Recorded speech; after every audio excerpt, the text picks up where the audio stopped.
तुम्ही राज्यामध्ये कुठेही मालमत्ता घेणार असाल तर सर्च रिपोर्ट काढल्याशिवाय पुढे जाऊ नका आणि त्यातही केवळ 30 वर्षांचा रेकॉर्ड नव्हे तर किमान 75 वर्षांचा सर्च रिपोर्ट काढणं हे आवश्यक झालंय। कारण नाशिकमध्ये 1500 मालमत्ता धारकांची गुंतवणूक धोक्यात आलेली आहे। बघूया कसा झालाय हा मालमत्तांचा घोटाळा।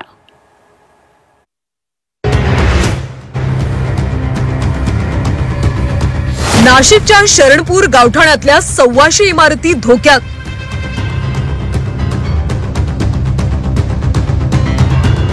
कोट्यवधी रुपयांची दुकान आणि इमारतींसारख्या मालमत्ता धोक्यात।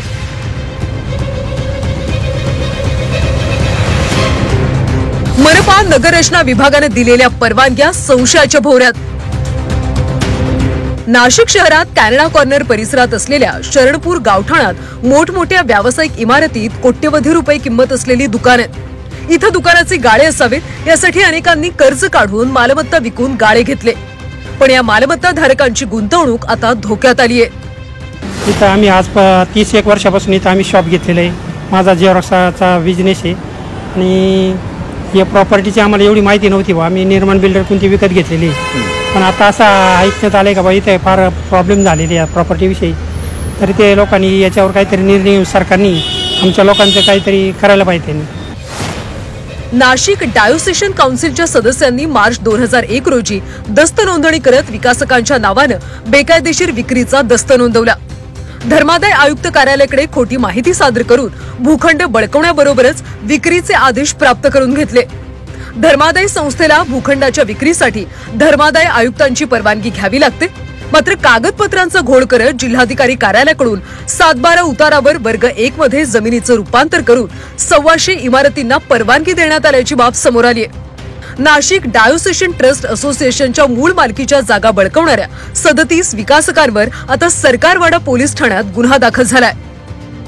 जवळपास 36 जणांवर गुन्हा पण दाखल करण्यात आलाय। त्याविषयीची माहिती जिल्हाधिकारी कार्यालयाला सुद्धा मिळालेली आहे। त्यामध्ये प्रथमदर्शनी असा दिसून येतो की हे जे जमीन आहे, जमिनीचा प्रकार काय आहे, ते जमीन डायोसेशन ट्रस्ट किंवा काउन्सिलला जे आहे त्यांना जेव्हा दिली होती तेव्हा कोणत्या अटी शर्तीवर दिली होती आणि त्यामध्ये काय शासनाची जमीन आहे किंवा ते जे प्रकार जर आहे त्यामध्ये शासनाची फसवणुकीच्या किंवा महसूल विभागाची फसवणुकीचा पण प्रकार असेल त्याच्या आम्ही नेहमी प्रकारे आम्ही आता चौकशी करणार आहे। या भूखंडावर जवळपास 125 इमारतींना नाशिक मनपानं बांधकामाबरोबरच पूर्णत्वाचा दाखला दिल्यानं मनपाचा नगररचना विभाग सुद्धा संशयाच्या भोवऱ्यात आला। आता न्यायालयीन लढाईमध्ये वर्षानुवर्ष मालमत्ता धारक अडकल्यानं मोठ्या आर्थिक अडचणींचा सामना करावा लागतोय।